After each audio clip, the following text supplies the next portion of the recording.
This video is sponsored by Squarespace. Who killed Madison Nears? That is the mystery that is to be solved in the show School Spirits. But where this show differs from a lot of the shows that we have tried to solve on this channel is that this show is from the dead girl's perspective. She is a ghost stuck in her school, and she is trying to find out how she died. And so are we. This is not a recap of the show School Spirits. This is me watching the show for the very first time and trying to solve the big mystery of the show before the show reveals it. So after every episode that I watch, I'm going to jump in here and break down the different suspects, theories, and clues that I have for who I think killed Madison. That way, at the end of this video, when we find out who killed Madison, we can look back and see exactly how close or how far I was from getting it right. So with all of this out of the way, let us finally jump in to the first episode of School Spirits. Well, we have a new student with us today. Would you like to introduce yourself? Madison Nears. But everyone calls me Maddie. Welcome to the Split River High Afterlife Support Group. Real quick, I need to tell you about today's sponsor, Squarespace. Having a website for your personal brand, business, or event is a must-have nowadays. And Squarespace's cutting-edge designs, SEO tools, and domains make it easier than ever. You can even start with Blueprint AI, Squarespace's AI-enhanced website builder, to get a fully custom website in just a few steps, using basic information about your industry, goals, and personality to generate premium quality content and personalized design recommendations. And then, once published, you can get discovered fast with integrated Squarespace SEO tools. Every website is optimized to be indexed with meta descriptions, an auto-generated sitemap, and more. So you show up more often on search engines and bring in more of your ideal customers. Go to squarespace.com for a free trial, and when you're ready to launch, go to squarespace.com/chasebridges for 15% off your first purchase of a website or domain. Thank you, Squarespace, for sponsoring this video. Very cool thing for you to do. Let's jump back in to School Spirits. The police are considering this a missing person investigation. What was her name again? Maggie somebody? It's Maddie.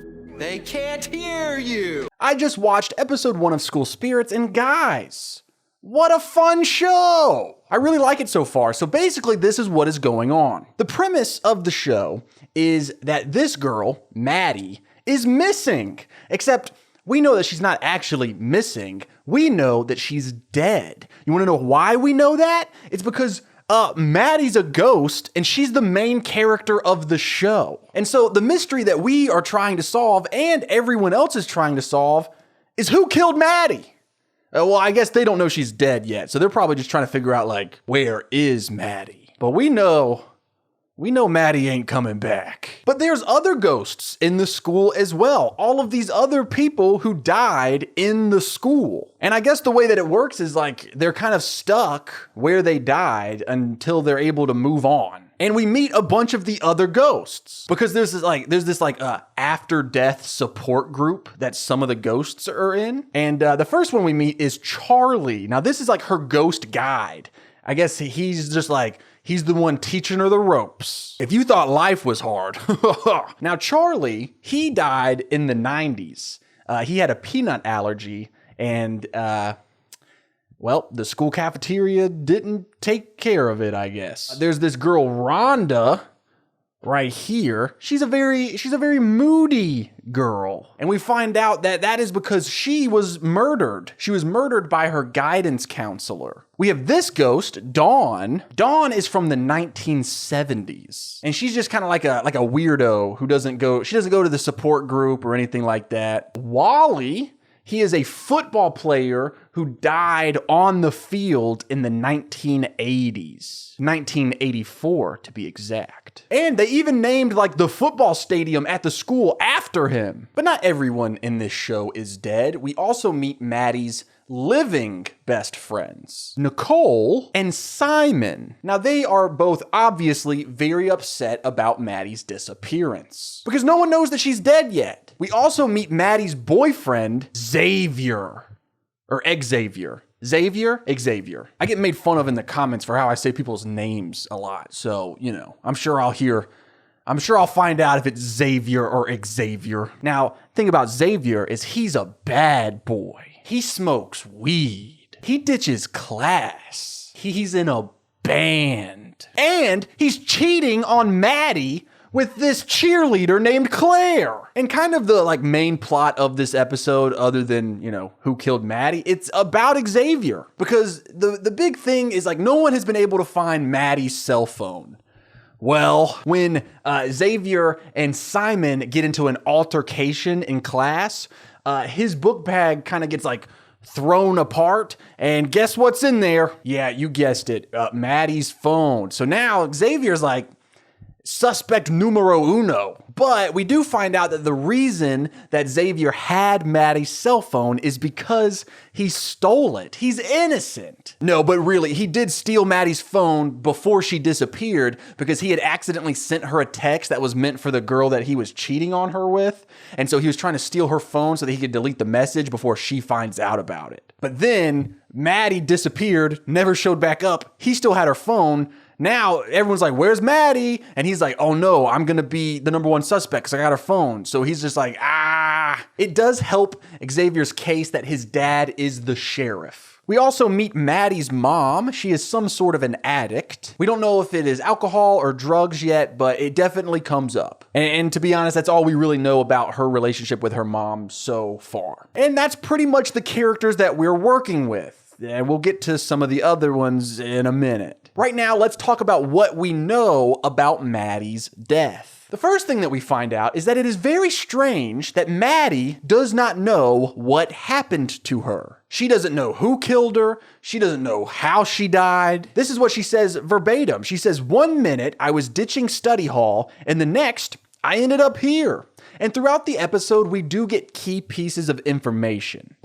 There was blood found in the boiler room of the school. So it looks like that might be where she died. But that doesn't really super help us because we know for certain that she died somewhere in the school because that's where her ghost is. I don't know if it really matters in what room. And one thing that's pretty interesting is whenever she tries, her ghost tries to leave school property, she just pops right back into the boiler room. It's looking like it's probably where she died. One of the times that she's in the boiler room, however, she's seeing the blood that's in there, that's I guess hers, and she has a flashback. We just see real quick her backing away and being like, stop. And guys, that's pretty much all the information we have about Maddie's death. This episode is very strongly pushing her boyfriend Xavier as the big red herring. He has her cell phone. He was cheating on her. Looks like he's got something to do with her death. But I think it's very unlikely that he is the actual killer. If you are a fan of this channel, then you know that this is the part of the episode where I explain what a red herring is. A red herring is a storytelling device used in mysteries to help misdirect you from the actual killer. So for example, they're like, hey, look at Xavier. He's got her cell phone. He cheated on her. He's probably the killer. Meanwhile, while we're busy looking at Xavier and his beautiful hair, the real killer is someone else in the show. That's the thing about mystery writers is they know that you know this. So sometimes the first major red herring of a story is very heavy-handed. Hey, it is obvious that we are saying it could be him. So, some writers play on that, right? And they actually use that against the audience. Oh, you thought it wasn't going to be the obvious suspect because all of your preconceived notions from every mystery you've ever seen? Boom, they are the killer. Okay, that's just my little mystery rant. Let's actually talk about some things that happen in this episode that are kind of guiding my theories. The first thing is that it is obvious that Maddie's death is not typical because this is not a typical situation. In the episode, especially when we meet the support group, it seems that there is an order. There is a way that death works and the afterlife works. All of the ghosts that are at this school all the same thing happened to all of them. And they are all trying to move forward so that they could cross over to the other side. And most of them are still struggling with it, but it is possible because they said that there is a ghost named Janet who had been a ghost at the school since the 1960s, and she very recently moved on. But when Maddie shows up to the support group and she's like, I have no idea who killed me, how I died, anything, everyone in the support group seems very concerned. This has never happened before. Out of all of the ghost kids at this school, this is the first time that that has happened. And throughout the episode, we learn all of the rules of being a ghost. Like, no one can hear or see them. And Maddie and the other ghosts are able to interact with objects, but it doesn't actually change anything in the physical, alive people world. For example, if she sees a poster on a locker, she could grab the poster, pull it off, read it, crinkle it up, throw it in the trash. And that happens in her plane. But the second she looks back at the locker, the physical poster is still there for the human world. That is quantum physics. I made that up. I don't know what quantum physics is. I lied to you. I'm a liar. Well, I'm not lying about how the ghost world works. That is how it is explained in the show. And then in the final moments of the episode, the big cliffhanger moment to make you want to click watch next when you're watching on Paramount Plus. One of Maddie's best friends, Simon, can see and hear Maddie, which is insane because that shouldn't be possible. They have had tons of ghosts in this school dating all the way back to at least the 1960s that we know about. So over the past 60 years, ghosts have been hanging out of this school and not a single one of them have been able to interact with a living person until Maddie, which means that Maddie's situation is different. This is not a normal death. This is not a normal ghost, which leads me to a handful of theories. My first theory, and probably everyone's first theory, is maybe Maddie isn't actually dead. In fact, she makes a comment at the very beginning of the episode when she is in denial about being a ghost and being dead. She says something along the lines of, well, maybe I'm just in a coma somewhere. But her ghost guide very quickly shuts that down. He's like, that's not how it works. You're here, you're dead. But this is an unusual case. Maybe she is not dead. I mean, they still haven't found her body. So maybe she's in a coma somewhere or in some sort of meditative state. And that allows her to participate and move around in the ghost world without actually being dead. Now, I do not think that this is super likely because it would be like immediately breaking the rules that we learn right off the bat, but I do think it's possible. I mean, this is a fun teen show. Anything can happen. My second theory is, what if Maddie was not killed by a person? What if she was killed in a supernatural way? What if she was killed by one of the ghosts in the school? That would explain why her death is so much different from everyone else's. Ghosts are not supposed to interact with the human world, but what if one of them did? Maybe that would cause the dysfunction. That would cause why Maddie can't remember. And since the ghosts of this show are a major part of the show, in fact, the whole concept, they have to be here for a reason. Now, is it possible that the reason that the ghosts are involved in this show is to help Maddie overcome her death and like learn to accept being dead? And, you know, these are her friends that she gets to hang out with in all the episodes? Sure, and that's probably what's likely. But there is the other idea that maybe the ghosts are a part of this story because they are the ones who killed her. Because that's the thing, we have a whole bunch of little weird mysteries when it comes to the ghosts. Like, they're all really weird about Rhonda. They like tiptoe around how she died. We find out that she was killed by her guidance counselor. But even when we find that out, everyone still acts weird about it. Like, they're not supposed to talk about it. And we don't even know really when Rhonda died. Like, everyone, all the other ghost kids are dressed and act like their era that they died. 80s, 90s, but she's kind of dressed in all black. It could have been any era, really. Maybe the guidance counselor who killed Rhonda is also who killed Maddie. Maybe the guidance counselor still works at the school, just like in a different position or something. My next theory is pretty obvious and most likely not going to be true, but it's still an option, and that is the cheerleader who Maddie's boyfriend Xavier is cheating on her with, is the killer. The idea there is that, like, I don't know, she wants Xavier for herself. She confronts Maddie. They're in the boiler room. She pushes her over, hits her head. Oh my God, she's dead. That rhymed. I think that's probably a little bit too obvious, but you know, you never know. And then my last theory doesn't have what you would say a lot of evidence and really doesn't even make total sense, but I still think it's a good theory. During one of the scenes where they're having like support group for the ghosts, Rhonda, who, you know, very mysterious ghost, is talking about the book The Great Gatsby. She calls Gatsby from The Great Gatsby a phony. And like this line of dialogue, it seems like the kind of thing that you could kind of like disregard, but also it was given to us. So maybe it's the show telling us that we need to be on the lookout for someone phony, meaning someone that we think we can trust, but they're actually a phony. They're putting on a big act, which immediately directs us to Nicole and Simon, Madison's two best friends. Now, that puts us in an interesting situation because Simon seems to have truly loved Maddie. Maybe not in a romantic way, but in a friendship way. They had the same interests. They were always together their entire lives. And then at the very end of this episode, he can see her, the dead girl. And we know that Simon did not like Xavier even before this happened, and now he's pretty sure he had something to do with the disappearance. Maybe since we know that he didn't like him even before this, maybe it was a jealousy thing. Maybe he wanted Maddie all for himself. Maybe he did love her in a romantic way. Then there's Nicole. We don't really know a lot about her, but she does seem pretty level-headed and kind of that classic best friend character. I mean, if this show is anything like the other shows that we have tried to solve, then I imagine she has some sort of dark secret, and maybe she could be the killer. And I mean, the same could be said for Maddie's mom, right? That is someone that Maddie thinks that she can trust.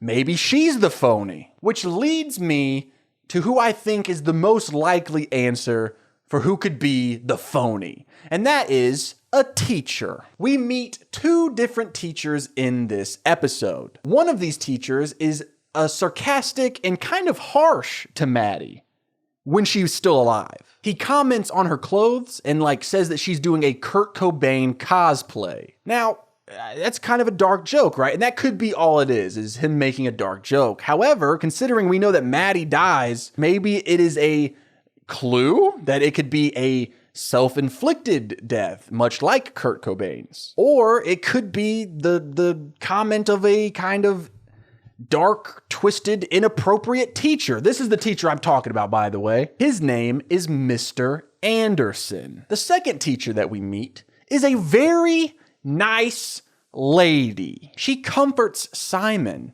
as he is like crying in her classroom. She's very sweet. She's very comforting. She like does this big gesture of like placing her jacket over Maddie's seat in her class as a way of saving that seat for her. And even Simon gets upset about that. He says it's just like virtue signaling. You know what I mean? Virtue.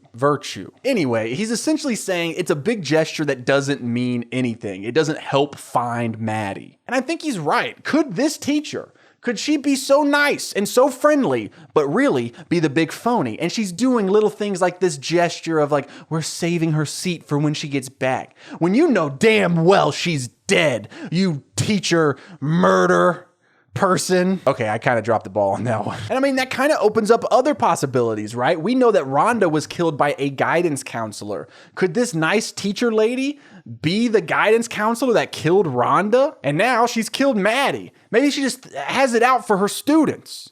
A serial killer, perhaps. And just like The Great Gatsby, she is a phony. I am going to lock in the nice teacher lady for who I think killed Maddie in School Spirits episode 1. So let's jump into episode 2. Look at me. Nicole. They can't see you. Nothing ever changes here. It all just resets. You try to leave campus, you just bounce right back to where you died.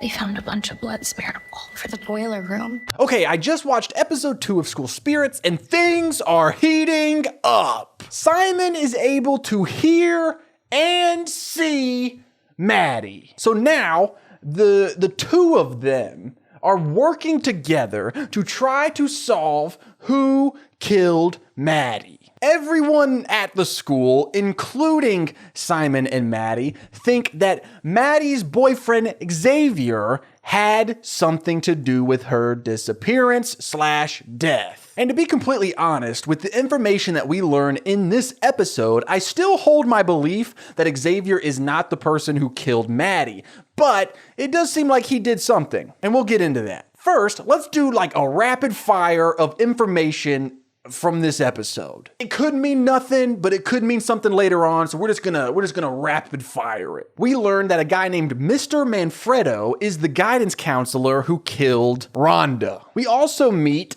the creepy janitor of the school. He is very creepy. As the name creepy janitor might suggest, he also mentioned something about like under a desk. I don't know what that means, but hopefully we'll find out. Maddie's last paper that she turned in before she died was about Mary Shelley's Frankenstein, the book. Not the movie. The mentioning of the book Frankenstein by Mary Shelley leads to believe, could this be a clue? Could this be a hint to Maddie's fate? Could Maddie come back from the dead, much like the reanimated creature from Mary Shelley's Frankenstein? Maybe, I don't know. But Claire, remember her, she's the head cheerleader. She was sleeping with Maddie's boyfriend. She saved someone at swim practice from drowning. This incident leads Maddie to believe that Claire is actually a good person and probably didn't have anything to do with her death. We'll see. And last but not least, Charlie, the ghost guide for Maddie. When he was in high school there in the 90s, he was dating a guy who is now a teacher at the high school. So that is very interesting. It kind of gives us this parallel where we can see kind of how Charlie would have ended up if he had not died. You know, he could have been a teacher at the very school where he went as a high schooler, just like his boyfriend. With that stuff out of the way, let's talk about the main mystery of the episode. Xavier is the main suspect for the majority of this episode, as he should be. He is suspicious. And since pretty much every single person in the town believes that he killed Maddie or had something to do with her disappearance, I think logically we can assume that he is not the big reveal, but he is definitely guilty of something. Now we know the day that Maddie died that she left study hall to go and talk to her mom.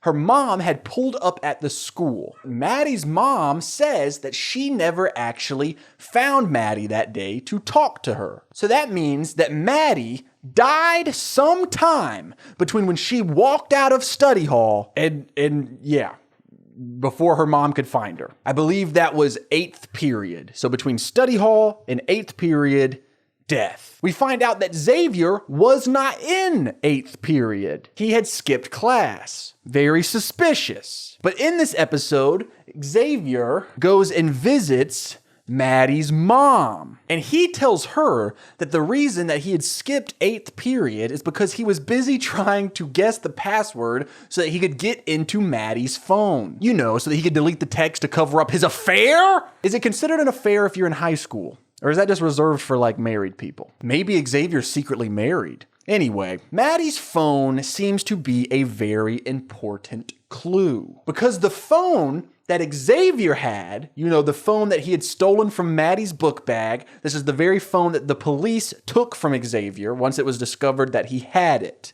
Turns out, wasn't even Maddie's phone, which means that someone must have switched out Maddie's phone from her book bag before she disappeared. Or did Xavier smash the real phone that he took from Maddie's book bag and replace it with this fake one? And there are legs to that second theory. We find out in this episode that Xavier's favorite place to go and ditch class during school was in the old school auto body shop. That's where they would like work on cars and stuff back in the day. We even get a scene where we see Maddie and Xavier making out in the back of an old car in the auto body shop. Well, the reason I bring up the smashing of Maddie's phone is because in the episode, Simon is searching the auto body shop along with Maddie's help, because remember, they're hanging out on different planes of existence, alive, dead, but the power of friendship transcends planes of existence. And if you buy my $500 thoughtful religion course, I'm such an idiot, I tried to think of a fancy word for that course, and I said thoughtful religion. I'm not selling a course.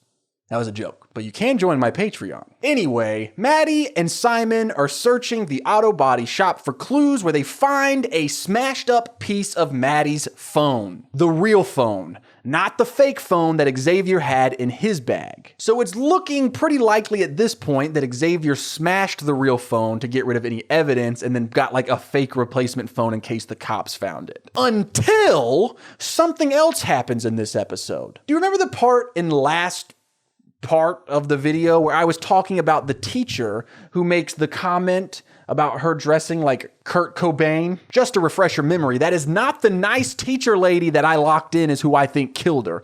This is a different teacher. And we get quite a lot of Mr. Anderson in this episode. And the whole time we're watching this episode, I'm like, this dude is super suspicious. And it doesn't help that at one point, Maddie says, Anderson is one of the few people we can trust. Sounds like we're not going to be able to trust him. Well, Simon gives Mr. Anderson the piece of Maddie's phone that he found destroyed in the auto body shop. And I guess they thought he would like take it to the cops and just handle it. Well, in the last moment of this episode, the big cliffhanger moment, we get a terrifyingly creepy shot of Mr. Anderson. Mr. Anderson has caught Simon snooping in the auto body shop once again after hours. And he shows up. Mr. Anderson shows up like right when lightning strikes. And Simon finds another piece of destroyed phone. It's really creepy, dude. It's pouring down rain. He looks sinister. And it looks like Mr. Anderson is about to become our new main suspect in the show.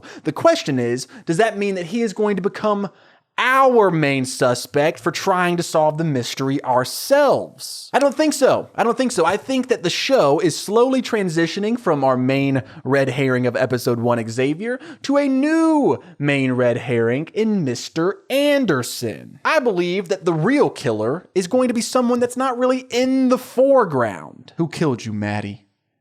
Who killed you? So why do I even think Xavier is innocent? He's got a lot of bad things going for him. Like at one point, he's freaking out because everyone thinks that he's guilty, and he's talking to Claire, the head cheerleader. And we get this little bit of dialogue from the two of them. Xavier is like, I'm scared of them finding her body. And Claire says, hey, we're gonna be okay. Well, yikes, sus population 2, am I right, ladies? Seems like they moved Maddie's body or interacted with it in some way that could lead them to be implicated in her murder. Maybe they panicked because they were afraid that it would look like they killed her, so they were like, we gotta hide the body. Or maybe Maddie caught them hooking up and like, maybe she was so devastated that she ran off. And then they go after her and they find that she's been killed and they're like, uh-oh. And then they panic and they touch her body and then they're like, she's dead. And then Xavier has her phone the whole time and he's like, oh no, this is not good. And they're like, oh my gosh, I've been cheating on her with you this whole time. This is gonna make us look extremely suspicious. So yeah, maybe that's it. I do think Xavier is innocent,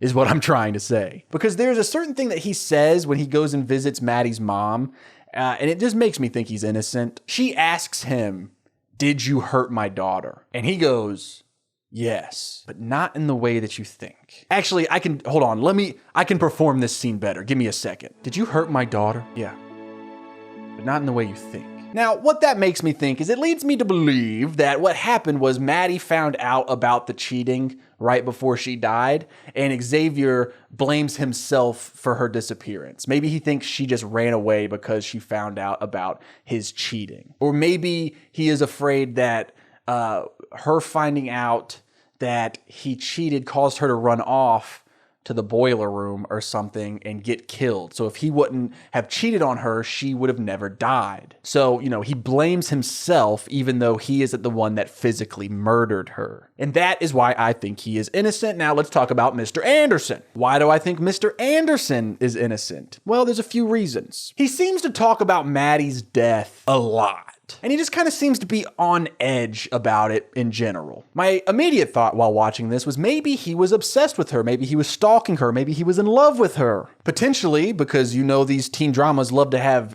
student-teacher relationships, maybe he had a relationship with her. A relationship with a teenage student, as I've talked about in many of my videos, would be a great motive for wanting to kill someone. You got to protect your career, protect your livelihood. You have to protect yourself from going to jail because you're a predator. So that's a possible theory. We even get a moment where police dogs are searching the property for anything that has to do with Maddie, and one of the police dogs is like standing at attention, smelling Mr. Anderson's desk, and the cop is like, hey, what's going on? And Mr. Anderson's like, oh, well, one of her papers is at the top of the stack. Could it be that? And the cop was like, yeah, probably. And then just leaves. Now, I think that could be explained by the shattered piece of phone that Simon gave to Mr. Anderson is in his desk. So I think that could probably be the reason that the dogs were like, hey, yo, he's got something in there. Which leads us to the last and final piece of evidence that goes against Mr. Anderson, which is the big creepy moment at the end of the episode where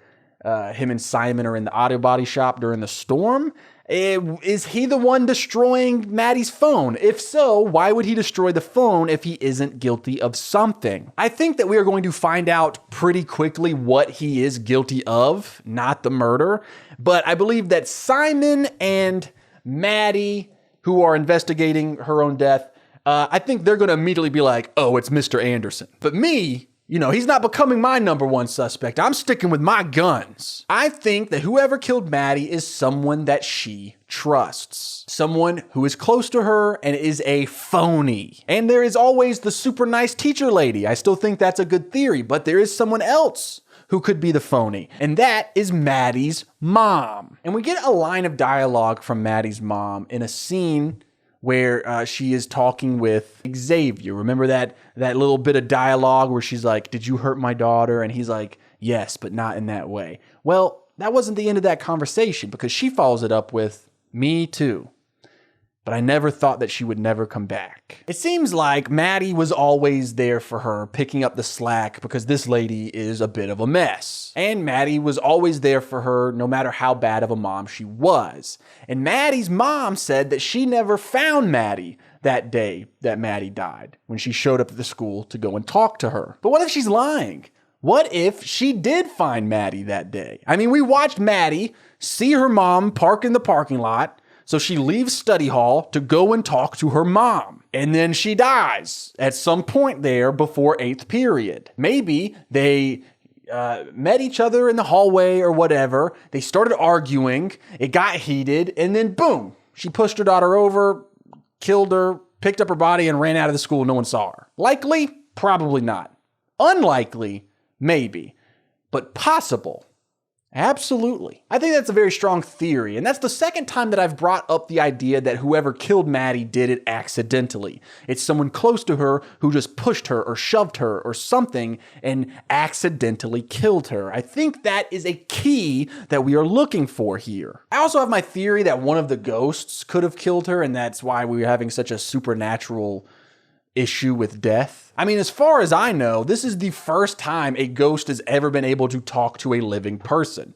Makes it kind of a special circumstance. My thought is maybe Maddie, the alive version, ran into the boiler room where she saw Charlie, her ghost guide.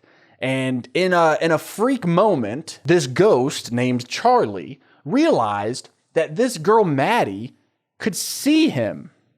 Right? So maybe Maddie's paranormal abilities were around before death. Maybe she was the first person to interact with a ghost at the school. And Charlie, who is obsessed with his former boyfriend, who is now a current teacher at the school all these years later, is like, oh my God, this is my chance to interact with my old boyfriend. So maybe Charlie kills Maddie in an effort to use her ghost to human talking abilities to help him interact with his former lover. I'm going to be honest, I don't think that makes that much sense, but it is a good theory, is it not? It's like Danny Phantom, you know? They're like, oh my gosh, this girl can talk to ghosts. Let's kill her so that we can talk to humans. I don't know. I just think that there has to be something up with them. We get a lot of Charlie because he is her like chaperone of the ghost world. And he's just so nice. There doesn't seem to be really anything wrong with him. So, you know, it's a teen drama. Something's got to be wrong with them. So who am I going to lock in for who I think killed Maddie? I think I'm going to stick to my guns and say it's this nice teacher lady. I just really like that theory that, you know, while we're looking at all of these crazy suspects who have pieces of her phone or had her phone or, yeah, no, that's pretty much it. You know, while we're looking at all these, it's probably someone that we're not paying any attention to. And I just think that this super nice teacher lady could be that person. So that's what I'm locking in for episode 2. Let's go watch episode 3. You shouldn't watch this. I don't know who did this to me. Oh, you were murdered. Welcome to the club. Can we maybe try to raise our hands? Things are really heating up, my friends, and really the only thing that we need to talk about episode 3, which is the episode that we just watched, is Mr. Anderson. Now, does someone want to solve the mystery for me? How I get the same quality printed out pictures from my local Staples every time, and I have had the most trouble with keeping these flat against the wall, especially Mr. Anderson. Maybe the ghosts that live in my studio are trying to tell me that Mr. Anderson is very suspicious. Because get this, Claire also struggling to keep flat to the wall. Nicole also struggling to keep flat to the wall. Rhonda also struggling to keep flat to the wall. But the only one that is just curled up like that, Mr. Anderson. This is the part of the video where all of the comments are like, bro is on to nothing. Anyway, the entire episode of episode 3 is essentially asking the question of, is Mr. Anderson guilty of murder? And the show is doing a very good job of not giving us an outright answer. Because we'll watch one scene and I'm like, this guy's innocent. And then we'll watch another scene and I'm like, I think he did it. I think he murdered Maddie. In this episode, we get a lot of flashbacks that have to do with Maddie and Mr. Anderson. And I thought it was going to be an important note that every time we get a flashback with Mr. Anderson, the aspect ratio of the show changes from kind of what you're seeing now into a box resolution like this. But then I realized every flashback it changes the aspect ratio. So I realized that was more of an artistic choice to show what is a flashback and what is current day.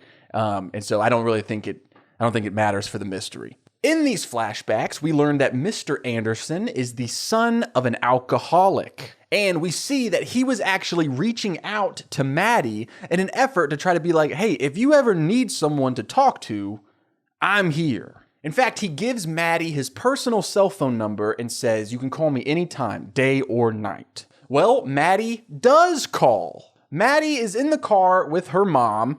Her mom is driving drunk and crashes the car. So Maddie calls Mr. Anderson to try to help her cover it up. Because Maddie's like, here, I'll take the blame for the car accident.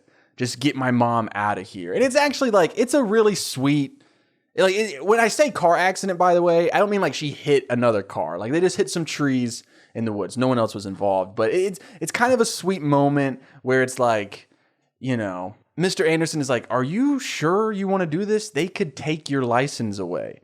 And she was like, I'd rather them take my license away than take my mom away. And so Mr. Anderson takes Maddie's mom home in his car and then comes back to help Maddie and call like insurance and stuff to let them know that she was in an accident. If I'm being absolutely sincerely honest, I believe that he was really trying to help her. It was a really sweet moment where he was there for his student who he knew had a difficult home life. But that is the whole lesson that is to be learned in this episode. In fact, Rhonda tells Maddie kind of like all of the details about how she died. We of course knew already that her guidance counselor had killed her, but we get all of the extra details. Like this guidance counselor really cared for Rhonda. And he genuinely helped her and he was there for her the entire way through high school. And then when she got accepted into college, which he helped her do, he snapped because he realized that she was going to be leaving him, and he killed her. So while I think that Mr. Anderson could be a genuinely good man, I also think that there's no such thing as a good man. Am I right, ladies? Down with the patriarchy! Yeah. Never trust guidance counselors. They kill little girls, never trust teachers, especially if they're male. Death, come on. But even though Mr. Anderson had a lot of good moments in this episode, two things happen that make him look extremely guilty. You'll have to forgive me. I'm a little out of breath from that super awesome heavy metal riff. One of the things that happens is Simon finds the shattered piece of Maddie's phone in Mr. Anderson's car. So that is suspicious. The second suspicious thing that happens is in the last scene of the episode, Maddie and Simon are hidden in Mr. Anderson's classroom because they've been searching his desk and stuff. And Anderson is in the classroom and he's on the phone with someone and he is yelling. He's like, "We did things your way. Now we're doing them mine." Rah! And he like pushes stuff off the desk and he's like, "I should have never given Maddie that money." What? And Maddie and Simon, you know, if you don't remember this far into the video, Maddie is the ghost girl and Simon is her best friend who's helping her solve her own murder. They're like, "What in the world? Why did he give Maddie money?" And Maddie's like, "I don't remember getting any money." But Maddie has a lot of gaps in her memory, right? So maybe he did give her money and she just doesn't remember. And then we see, because they're hiding in the closet of his classroom, there's like a false back to the closet. And inside the little false back is a little stash of like tons of money. Hard cash, baby. So now we got lots of questions. Why does he have all this cash? Why did he give cash to Maddie? What is going on? And I don't have any answers for you because that is where episode 3 ended. So I guess we'll have to do, what we always do, which is come up with our own theories about what the answers to those questions could be. Now, personally, when I see that a teacher has a lot of cash stashed in a classroom, my immediate thought is drug dealer. Maybe that's just because at my high school, there was teachers who got busted for dealing drugs all the time. But I mean, even logically, the only industry that really works in that much cash is like the drug industry, right? But maybe not. Maybe he was like a mercenary and like someone hired him with a bunch of cash to kill Maddie. That'd be a cool twist. What if Maddie's mom pulled out like an insurance claim or something on Maddie and used that money to hire Mr. Anderson to kill her or something? And that's why we kind of got this flashback scene where we saw that Mr. Anderson helped Maddie's mom get away with a drunk driving incident. I don't know. It doesn't make much sense regardless because he chooses to stash the money inside his classroom, which leads me to believe that like it has to be school related then. It doesn't seem like the safest place in the world to hide all of your money. A public building where tons of faculty, staff, and students are in and out constantly.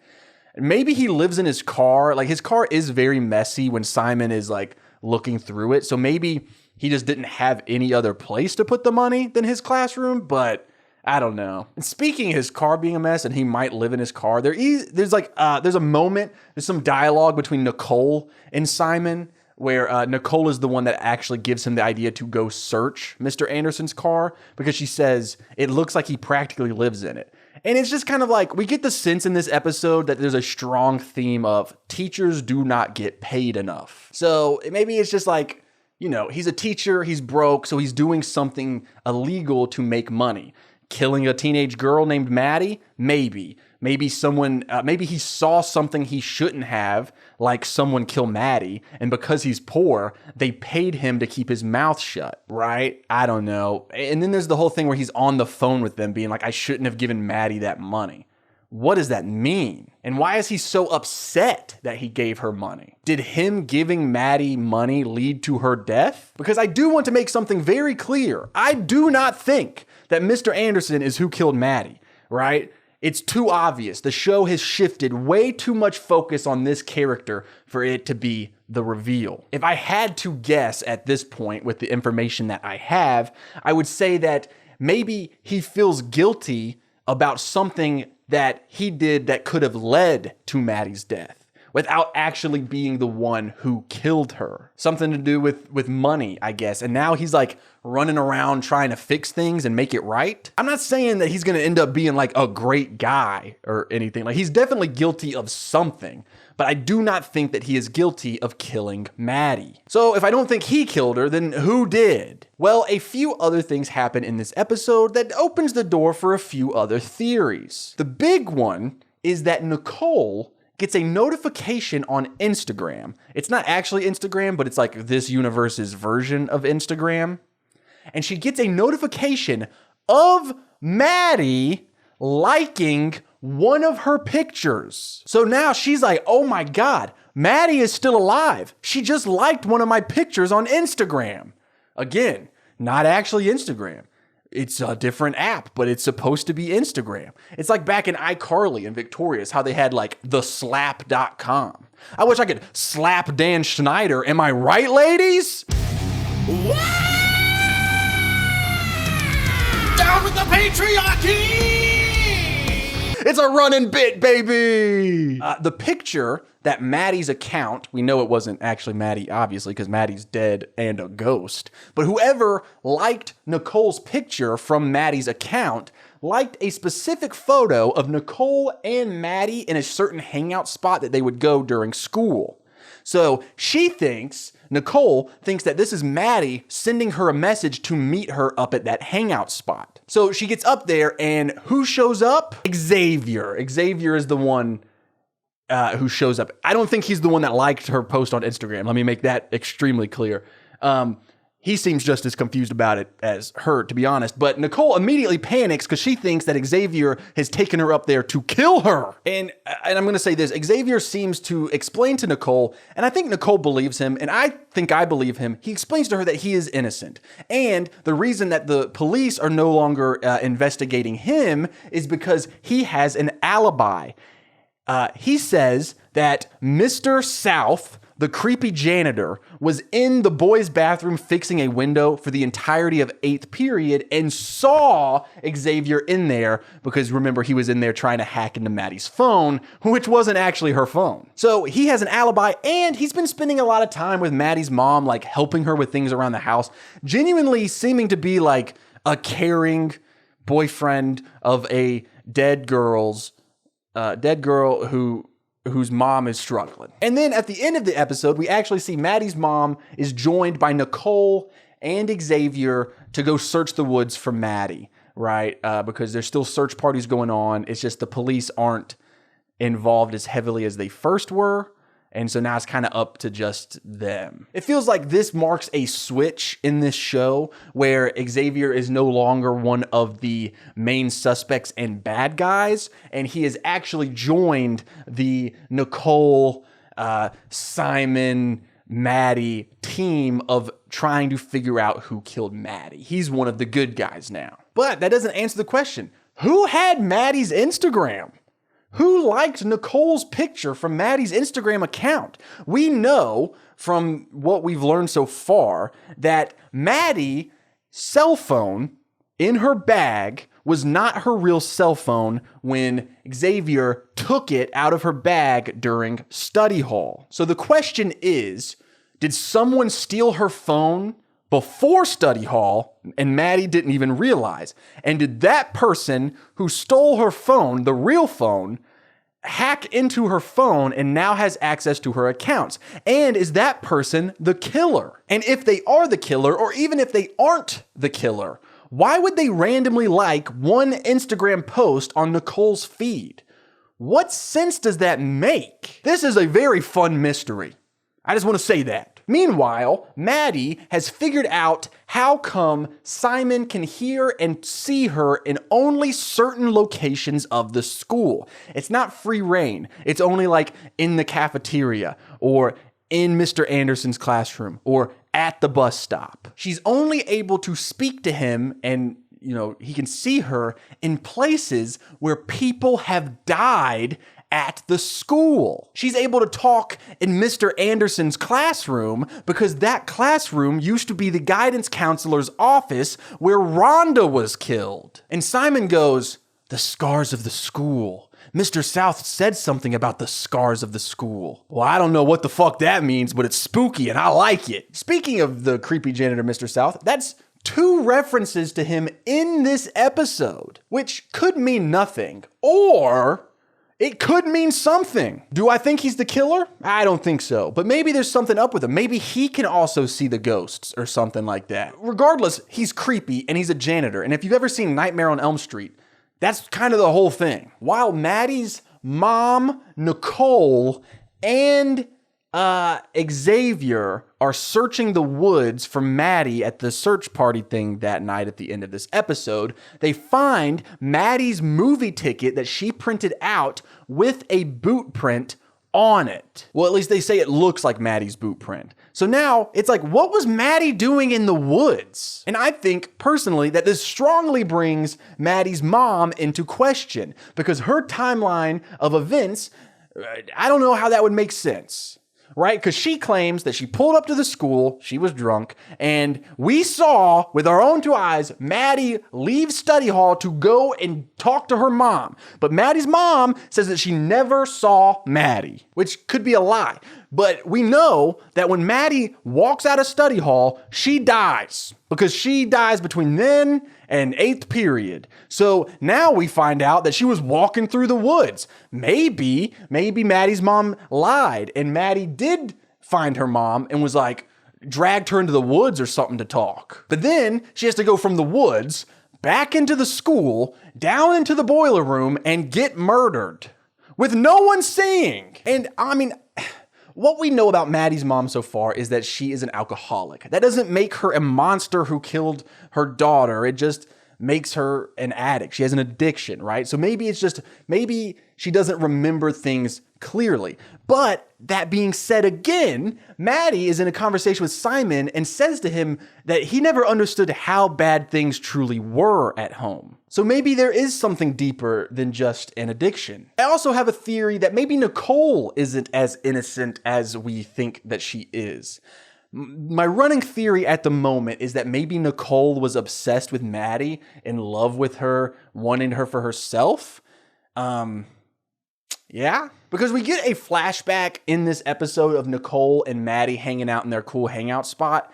And maybe this was just the performance of the actress who plays Nicole, but there was just like so much love and adoration in her eyes that it's the first time that it occurred to me that this was a possibility. So I don't know if that was just like how the actress was performing it or if that was the intention. And they even talk about college when they're up there in their hiding spot together. And Nicole kind of explains that she'll be going to the local community college because her parents can't afford to send her anywhere else. But Maddie and Simon are going to Chicago for college together. And she's like, you're gonna come with us. You're gonna come visit and stay with us, and we're gonna show you all of the art museums because you're talented and you deserve the world, Nicole. And that is a very interesting parallel to the story that we get from Rhonda about her death. The guidance counselor was like, we're going to help you, Rhonda. We're going to get you into college. We're going to save you. And then when Rhonda actually does get into college, the guidance counselor realized that he is going to be without Rhonda.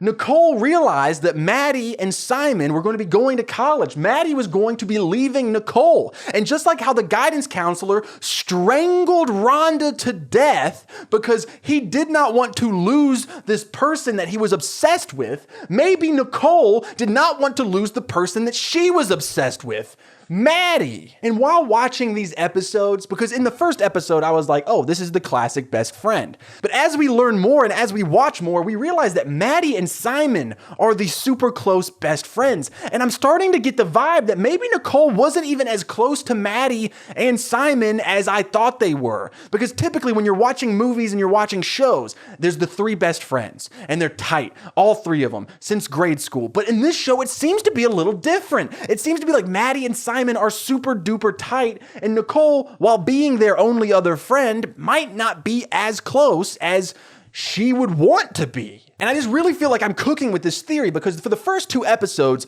we don't get terribly lot of Nicole. But now in episode 3, we get a lot of Nicole, and this is the same exact episode where they're pushing Mr. Anderson as the main suspect super hard. So this could be that classic red herring misdirection. This episode is all about Mr. Anderson, and we're also learning a lot about Nicole. This guy's the devil. He's done bad things. And Nicole was her best friend. He's got parts of her phone. He helped her in the rain. She wants to go to art school. See what I mean? While all of our attention is directed to Mr. Anderson thinking that he could be the major suspect, we're learning key pieces of information about Nicole's psyche, about her past, about her dreams. And maybe, just maybe, we're learning this information not because she is a character in the show and we need to learn things about every character in the show. Maybe we're learning this important information because later when the reveal happens and it's revealed that Nicole is, oh my God. What I'm trying to say is, what if we're learning this information about Nicole so that when the big reveal happens, and it's Nicole, we'll understand why. Like when we get the big explanation of, you guys were going to go to school without me. And we were like, oh yeah, I remember you guys talking about that way back in episode 3. So yeah, I'm going to lock in Nicole. I got a little too passionate. I'm going to lock in Nicole for who I think killed Maddie in episode 3. And I want to keep an eye out for more supernatural theories as well. Like maybe Mr. South, the creepy janitor, is actually a ghost or can see the ghosts. Still don't completely trust Charlie, the ghost guide. He could be involved. We did get a scene in this episode where all of the ghosts are getting some emotions out by just tearing apart the football field. And Charlie is just going to town stabbing like a football pad thing with a spear just over and over and over.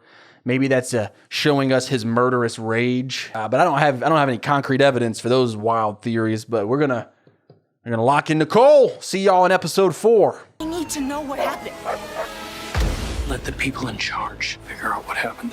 Wait, has somebody's plot thickened? I wasn't ready to die.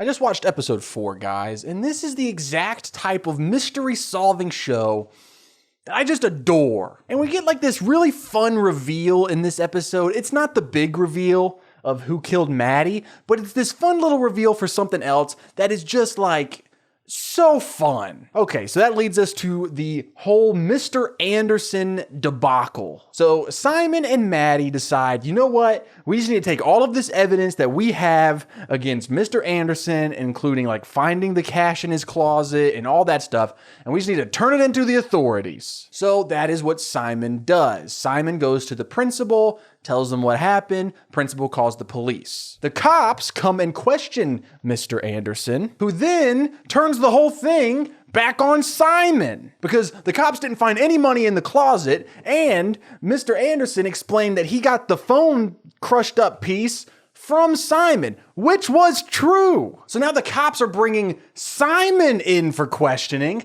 and the cops have this big theory of what they think happened to Maddie. They think that Simon helped fake an accident using Maddie's blood in the boiler room so that Maddie could run away. That's where the cops think Maddie is. They think that Maddie is just a runaway. So they're not even really pursuing this murder investigation anymore, even though that we know that Maddie has been murdered because we see Maddie's ghost. But luckily, thanks to Maddie's ghost friends like Wally and Rhonda and Charlie, they discover underneath the theater at the school a receipt that shows that Mr. Anderson was involved in a serious crime. This is the part that I'm just like super excited about. It was such a fun little mystery thing. So Maddie learns in this episode that the school actually changed mascots back when a big group of marching band students died in a bus accident, right? So they all died. And at the time, the school's mascot was the Split River Devils. But after that bus accident where students died, people started to think that it was like superstitious and that it was like a curse that the mascot, the devil, was caused the accident, like a satanic panic type of thing. So they changed the school mascot from the Split River Devils to the Split River Bandits. Why is this important? Well, underneath the theater stage, Maddie and the ghosts find a receipt where Mr. Anderson was supposed to buy the marching band brand new uniforms because the Booster Club, which he was like the head of, had raised $40,000 to buy new uniforms. But Mr. Anderson did not use that $40,000 to buy the new uniforms.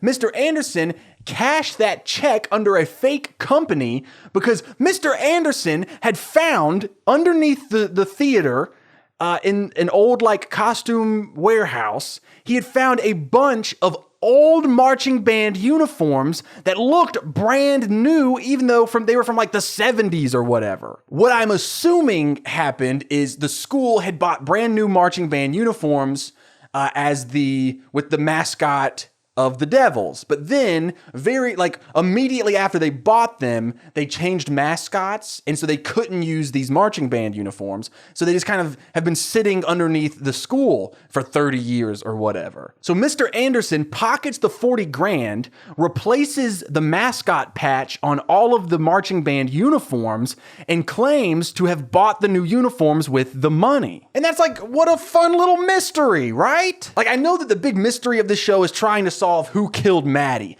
But if I was reading like a fun little short mystery novel and it was all about like, why did this teacher find all this money? And so they're just like trying to solve the case of why this teacher had 40 grand hidden in his school classroom closet. And they find out that it's because of this marching band thing. It feels like a Hardy Boys or a Nancy Drew mystery. It's so fun. This really is just a great show. The title sequence, by the way, is sick. Anyway, Simon has stolen Mr. Anderson's cell phone. And Maddie, thanks to her ghost pals, in this case, it was actually Dawn, they were able to get the password to the phone and use the cell phone. And we can actually see who Mr. Anderson was on the phone with in the other episode where we heard him be like, "We've done it your way. We're doing it my way.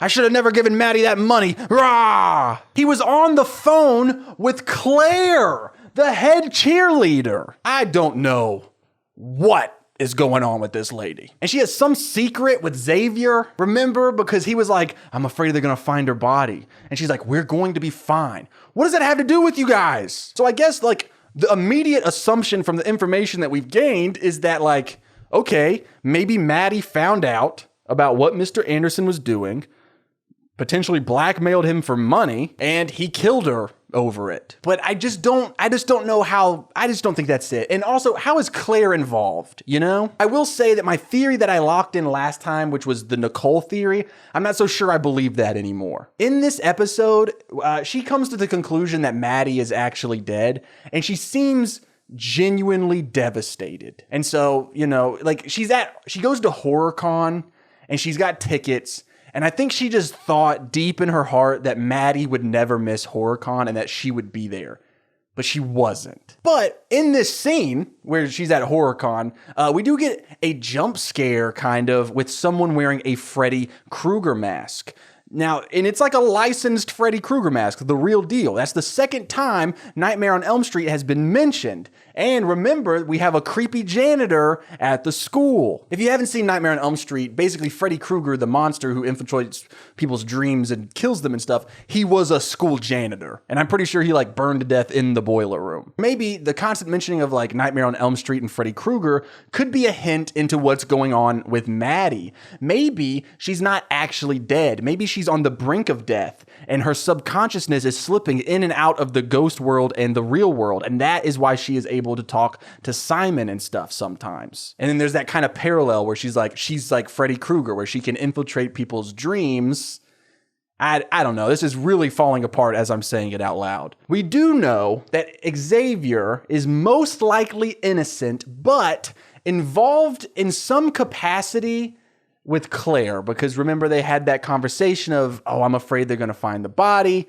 We're going to be fine." So there's something between them other than the, you know, sexual relationship. We know that Claire is involved with Mr. Anderson and the whole stealing money from the school thing. We know that Mr. Anderson gave Maddie money for some reason, and we know that Maddie left study hall to go talk to her mom and then died before her mom could find her and before 8th period. And to add it all up, we know that the cops think it's a runaway case. So this is my theory. I think that Maddie, in ghost form, who has been having memory problems and can't remember what happened to her, I think that she is misremembering one main thing. If we take her timeline of what happened that day, she leaves study hall, she's trying to go talk to her mom says she never finds her, she has boot prints in the woods and then blood in the boiler room.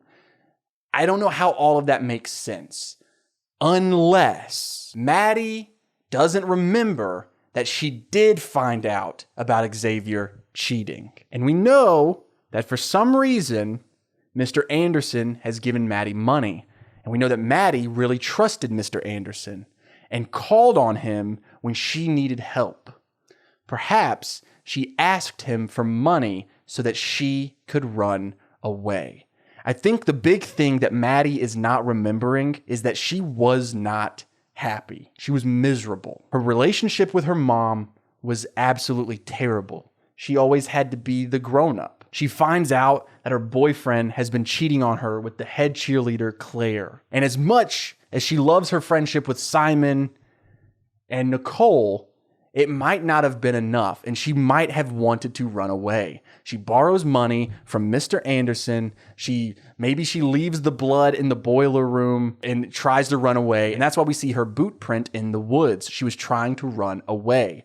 But then maybe something happened and she died accidentally on the school property. Because the thing about her cell phone has been a major clue in this as well. And remember, the cell phone that Xavier steals from her bag is not her actual cell phone. It was a wiped brand new one. And we assumed at first that Xavier is the one that shattered her cell phone in the auto body shop. But that's not the case, right? But what if Maddie was the one who shattered her old phone in the auto body shop, had a brand new phone because she was about to run away and she didn't want to be tracked? And when we see Maddie look out the window of study hall and see her mom pull up to the school, what she says is, right before that, she's like, my mom's supposed to be away at rehab. What is she doing here? And so what if we think that she's leaving study hall to go and talk to her mom, but her mom says that she never finds her to talk to her? Maybe she wasn't leaving the classroom to go talk to her mom. Maybe she was leaving the classroom because her plan was thwarted. She was planning to run away while her mom was in rehab and wouldn't be able to find out until she got out. Or if she did find out, she was already in a rehabilitation place where she couldn't, fall off the wagon again. So when Maddie's mom shows up, her plan starts to spiral, and now she's running on like adrenaline. And Xavier stole her new phone. We find out from the cops that they found other boot prints of Maddie's leading to a service road behind the woods. What if Maddie managed to run away? She was panicking because her mom had showed up. She gets to the service road. She's trying to cross the street.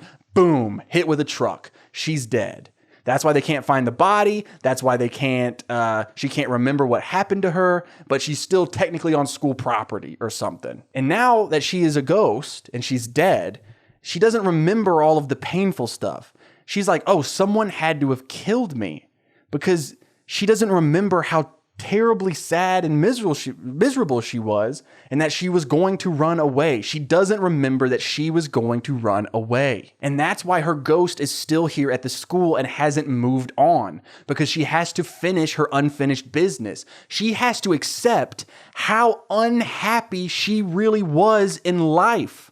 And until she realizes how unhappy she was, and that her life was not what she thought it was, and that she wasn't killed, that she was running away, then she will accept what has happened to her and she can move on to the other side. And that is the theory that I am locking in for episode 4. Because this show, we think, is about a girl trying to figure out why her life was ended way too short. But in reality, this show is about a girl who wanted to run away from all of her problems, but due to fate is now stuck as a ghost right where she wanted to run away from. And she is stuck there, and she has to deal with her friends and her family and all of her problems that she had tried to run away from. And that is the irony, and that is the theme that this whole show is going to be about. You just watch. It's going to wrap up, and we're going to be like, Chase is a genius. Let's give him a show on Paramount Plus immediately. Okay, let's go watch episode 5. I don't know how I'm going to survive without her. Okay, so I think I may have been wrong. So I just watched episode 5. I'm no longer feeling super great about that theory that I locked in at the end of episode 4, where I was like, oh, Maddie accidentally died after trying to run away. But we do learn a bunch of stuff, like Xavier, Simon, and Nicole are all working together for the most part to try to solve what happened to Maddie. So now we've got our own little, Scooby-Doo gang happening. And they all three receive a text from someone. And in the text is of a video of Mr. Anderson and Claire. It is a video of them arguing in the school parking lot. And the video of them arguing is Claire blackmailing Mr. Anderson. She's blackmailing him into giving her good grades in his class, since she knew about him stealing the money. And in fact, we also find out that the money that was donated to the Booster Club to buy the uniforms that Mr. Anderson stole was donated to the club by Claire's rich parents. This leads me to believe that Claire is probably the one that cooked up the whole scheme in the first place, because she seems to really dislike her parents, and maybe she was just in the need for some money, and Mr. Anderson was the only teacher she knew that would go along with it. We also find out that the cops have found Maddie's book bag. Her book bag is found in an abandoned house where it appears that someone has been squatting. That abandoned house was set to be torn down soon by none other than Claire's parents. Her stepdad owns all of those abandoned houses, and he was about to, tear them all down to build new properties on. So it seems like someone has been living in these abandoned houses where they found Maddie's book bag. My guess is that person is Claire. We also learn that Claire and Maddie used to be best friends back in the day. That friendship ended because Claire, whose relationship at home was not going great, just like how Maddie's relationship at home was not going great, she ran to Maddie's house one night and was knocking on the door and was like, Maddie, can I come stay with you, please? Things are bad at home. But things were especially bad at Maddie's house that night. But instead of Maddie being like, you can't, my mom's going crazy, Maddie's just like, sorry, no, and then kind of leaves her. So Claire felt abandoned. She was like, Maddie abandoned me in my time of need. And that's what this grudge has been about for 10 years now. So the information that we have found here is that I think Claire's the one living in the abandoned house, and Claire had Maddie's book bag. Claire was involved with the stealing money situation with Mr. Anderson, but I do not think that Claire is the killer. If I had to guess, I would say that she's got a bad home life and she's been trying to find a way to get out. Stealing this money helps her get away, and she's been hiding out in this abandoned house until she's able to get the money and get out of town. And what's so interesting about that theory is it's very similar to the theory that I had locked in the last section about Maddie needing money from Mr. Anderson so that she could run away. So I guess the question is who took the video of Mr. Anderson and Claire fighting, and who sent it to Xavier, Simon, and Nicole? Maybe Maddie is the one that took that video and it was on Maddie's phone, and the person who liked Nicole's Instagram post with Maddie's account is also the person who has sent the video. In this episode, we see the creepy janitor a couple more times, and we also see the super nice teacher lady that we had locked in back in episodes 1 and 2. She's back in kind of a big way this episode. We get a couple suspicious things that she does in this episode. At one point, she's talking to Nicole about Maddie's disappearance, and she says very ominously, we might never know what happened. The truth might never come out. out. We also see her helping Maddie's mom a lot. She's helping pass out flyers at the football game. And while they're doing this, Maddie's mom makes a comment to her saying, because Mr. Anderson's been arrested at this point for his, stealing the money from the school or whatever. And she's like, I don't blame him. Teachers do not get paid enough these days, which made, alarm bells go off on my head. Because remember when we brought that up, we were like, it kind of seems like maybe it's a thing where it's like teachers don't get paid enough. Maybe that's the reasoning behind this. So I don't know how that implicates the nice teacher lady, but my eye is definitely on her. Now that leads us to the major thing that happens in this episode, which is Nicole has something in the trunk of her car that she is keeping secret. We don't know what is in the trunk of her car. My worry is that it's Maddie's body. I had a theory a few episodes ago saying that I thought maybe Nicole was obsessed with Maddie and she is the one who killed her. We also get a line of dialogue between Nicole and Maddie's mom where Nicole says this. She says, I like to think anyone can be forgiven for anything if your heart was in the right place. Could she be saying that she feels like her heart was in the right place when she killed Maddie?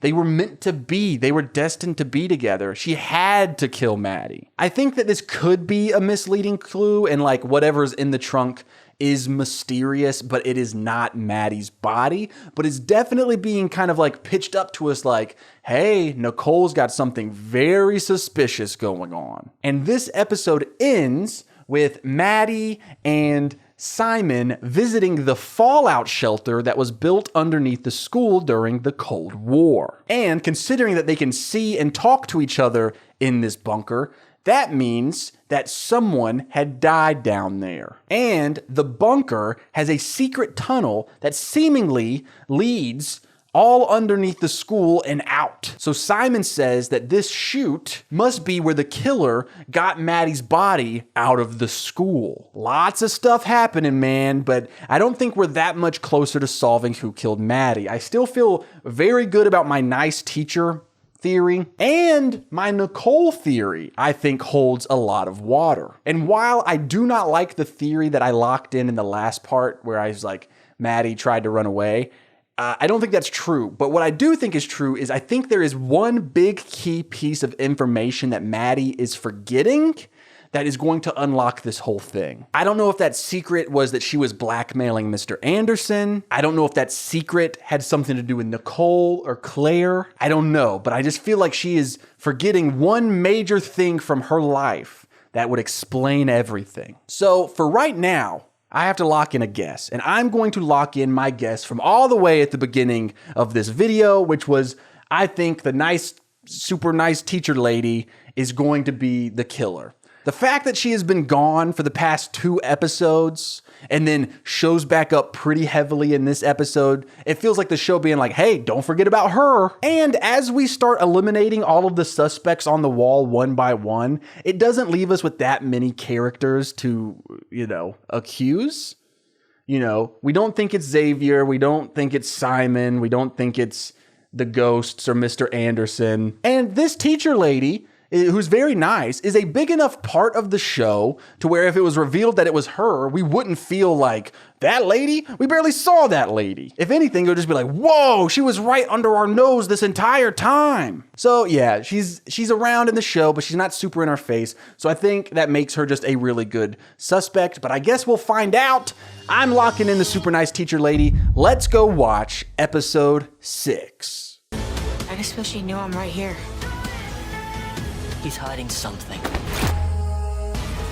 Okay, I think I was wrong once again. I think I need to go back. I just watched episode 6 of School Spirits, and I think that I need to go back to a theory that I moved past way too quickly. In episode 3, I locked in that Nicole could be who killed Maddie, and I'm beginning to think that that might be the case once again. And this is why. In this episode, it's all about the homecoming dance. The Alive People squad of Simon, Xavier, Nicole are working on a plan to try to get Claire to confess to killing Maddie at the dance. Meanwhile, the dead people squad of all of the, ghosts at the school, they are just getting ready for the homecoming dance because they love going, and Wally actually invites Maddie to go with him to the dance. She says yes, and they end up kissing at the end of the episode. So that's very wholesome. And during this ghost world shenanigans, we learn some more key information about how the ghost world works, including ghosts can have sex. And we learn that Maddie died a virgin, which means that she and Xavier never actually hooked up, but Xavier and Claire actually did hook up. Speaking of Xavier and Claire hooking up, we find out that they hooked up. They used to hook up in that abandoned house that her dad owns that they found Maddie's book bag in. Oh, by the way, the cops also find the murder weapon buried in the yard of that abandoned house. That's right. The cops find a crowbar from the school. It's got a label on it, and that crowbar has Maddie's blood, which leads them, the police, to arrest Mr. South, the creepy janitor. The reasoning that they arrest him is because he is the only person who had access to the tool cabinet that had that crowbar. And when the cops were questioning Mr. Anderson about his involvement when Simon kind of threw him under the bus, they knew that Maddie had a lot of cash on her when she died.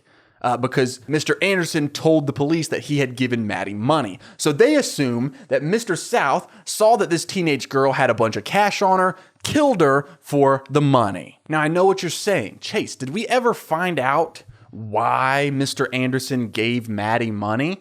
We do in this episode, and I will tell you now. We actually find out from Claire because she comes clean to Xavier about everything. But Claire tells Xavier that she found out that Mr. Anderson was dealing, called it, by the way, and so she used that information to blackmail him because she needed a good grade in his class. And then someone sent Claire and Mr. Anderson that video that we've seen of the two of them arguing over blackmail in the school parking lot. They assumed that the person who was sending them that video was Maddie, because Maddie was the only person that Mr. Anderson had given his cell phone number to. So Claire told Mr. Anderson to pay Maddie off so that way they don't have to worry about it. And that is why we heard Mr. Anderson when he was on the phone with Claire in that episode a while ago, where he's like, I never should have given Maddie that money.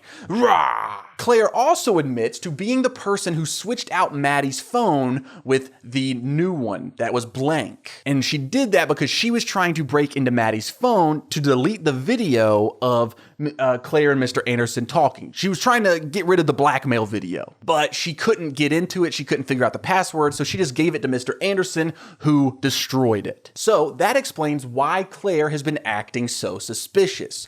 And after she comes clean about all of this to Xavier, he believes her. And for the record, so do I. It also seems that Simon, Nicole, and Maddie all kind of believe her as well. It's just one of those things where it's like, it makes sense, it lines up, and it answers questions in an accurate way. So, who killed Maddie then, If it's not Claire, it's not Mr. Anderson, and it's not Mr. South, who just got arrested for it, who did? Well, do you remember last episode where Nicole was being weird about something hidden in her trunk? Well, in this episode, we see her burying something that was in her trunk. Whatever was in the trunk, we see her out in the woods, in the rain, in the middle of the night, digging a hole and burying something. Or someone. Could that be Maddie's body? I am not sure, but it's kind of what the show feels like the show's insinuating hey, she's burying the body. But let me debunk that theory just real quick. Maddie has been missing / dead for 2 weeks now, which means that if Nicole has had Maddie's body in the trunk of her car for 2 weeks, It would be disgusting. Someone would smell it. So I do not think Maddie's body is in the trunk of the car, even though we still have not figured out where Maddie's body is. I do think that whatever Nicole is burying is probably something that could incriminate her as the killer. If you remember my theory, the theory was that Nicole was obsessed with Maddie and did not want Maddie to run off to college without her. And a few things happen in this episode that kind of make me feel like that theory is a major possibility. Maddie's mom calls Nicole during the homecoming dance and tells her that she just saw someone in her backyard and she thinks it was Maddie. Nicole seems very confused by this and goes to help. While she's there, the sheriff shows up, and this is where we get the information that they found the murder weapon with Maddie's blood on it. And when he says this, Nicole is standing there beside Maddie's mom, and she looks both terrified and confused. Now, I guess you could say that the reason she looks like that is because she just found out that her best friend was murdered, and she's not just missing. Or maybe she's looking terrified and confused because the murder weapon that she buried in that yard has been found. We also find out that Claire is not the one who has been squatting in that abandoned house. We, and meaning me and the people in the show, all thought it was her. This is the same house where Maddie's book bag and the murder weapon were found. And Xavier actually saw someone running, they jumped out the window because he almost caught someone in there. We know that Nicole has a history of shoplifting because she is so poor. But there's another theory here where maybe the reason she talks about her family being so poor is because she doesn't actually live with her family. What if she's been on her own this entire time and she just didn't want anyone to know that she's actually been living on her own? You know, she's homeless. She ran away from home. She's she's squatting in this abandoned house. Another thing that happens in this episode that kind of helps me submit this theory is that Simon is talking to Maddie's mom and kind of explaining about what his and Maddie's college plans were. And I just found it interesting that in the middle of all of this crazy stuff going on, we just get this small scene where Maddie's mom is like, I found this stuff for college. And Simon's like, yeah, well, the plan was we were going to go off to Chicago for college together. And Maddie's mom seemed like confused by this. She was like, oh, I didn't even know that. And it just feels weird that we've already had this conversation a lot about college plans. It feels like it has to be important. It's almost like the show wants us to keep the whole college thing fresh on our minds. So that way, when the big reveal is Nicole killing her because she didn't want them to go off to college without her, we're like, oh yeah, we knew about that. And there's the entire parallel that Rhonda was killed by her guidance counselor because he didn't want her going off to college without him. It just makes me feel like this Nicole theory could be very true. She was obsessed with her, and it's just one of those situations, we all know somebody like that. When you're obsessed with someone that is like one of your best friends, and they're gonna go off to college without you, so you kill them in a boiler room. We've all been there. Now, why was she and Maddie in the boiler room together? I don't know. I still don't understand why Maddie was in the boiler room. And another thing, we don't even know if Maddie was the person blackmailing Mr. Anderson and Claire or not. She could have been.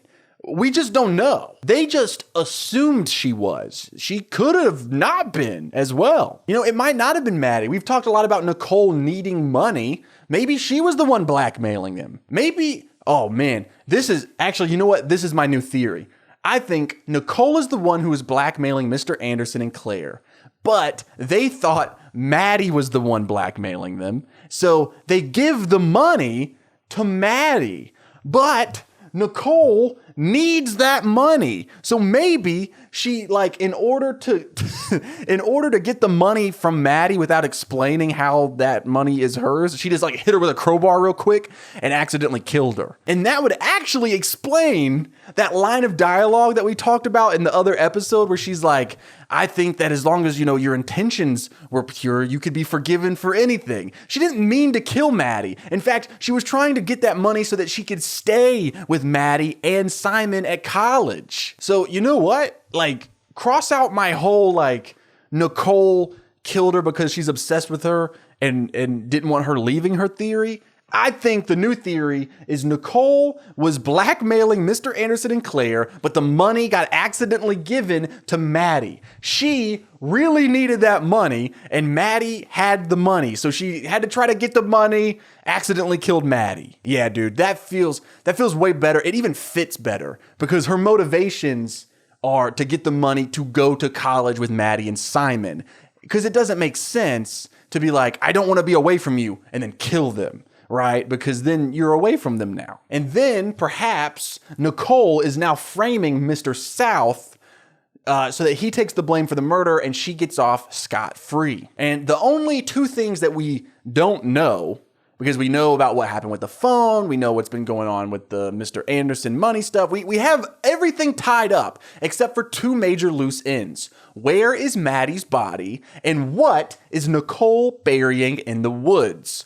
Those could be the same thing. I am pumped to watch episode 7. This show is a ton of fun. I feel really hyped. I think I just nailed it. So let's go watch episode 7 and see what happens. Oh, wait.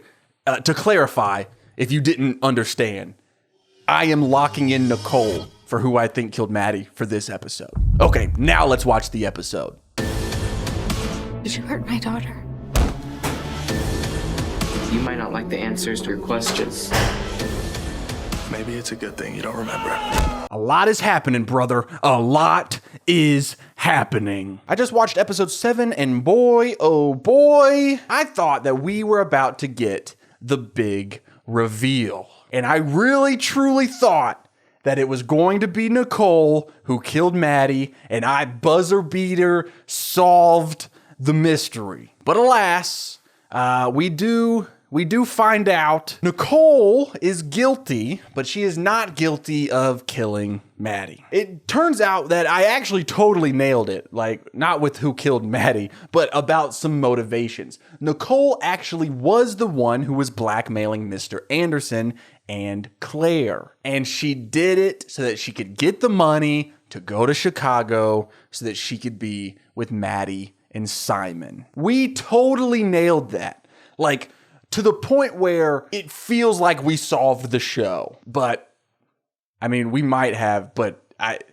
not really, because Nicole didn't kill her. We do find out what Nicole was burying from her trunk, however. She was burying the money that she got from Mr. Anderson. But get this, someone went out there after she buried the money and dug up the money and stole it. And the number one suspect for who dug up the money and stole it? Maddie's mom. And while this is happening, Maddie starts having some more flashbacks. When her mom showed up to the school that day to talk to her, we find out that Maddie's mom was lying when she said that she did not find Maddie and talk to her that day. She did. She was drunk, and Maddie is getting these flashes of what happened, and she just sees her mom yelling at her. And Maddie is having these flashbacks, and all of her ghost friends are with her, and they're like, "What's wrong, Maddie?" And Maddie goes, "I think my mom killed me." So that's pretty crazy, right? We now have a big question to answer. This show has given us a major red herring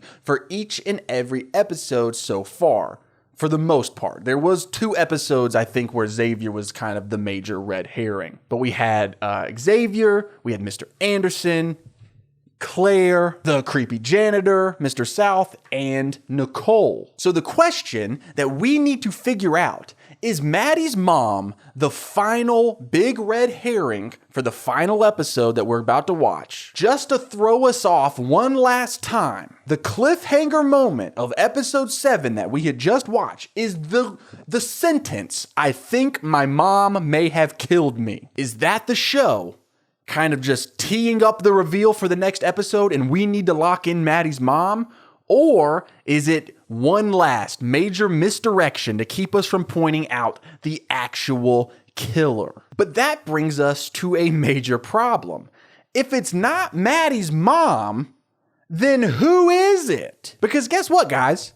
We know it's not Xavier. We know it's not Claire. We know it's not Mr. Anderson or the creepy janitor. And we know that it is not Nicole or Simon. So who does that even leave on the wall? Maddie's mom and the nice teacher lady. I do want to point out that there's another character in the show that is not on the wall, and that is the sheriff. This is the sheriff right here, and I decided to not put him on the wall just because he's really not that important. Like he is, because he's Xavier's dad, and there's a lot of interactions about how this guy's a bad dad. But I think that's just a subplot. I don't think that is the... I don't think he did it, is what I'm trying to say. So yeah, other than the sheriff, Maddie's mom, the nice teacher lady.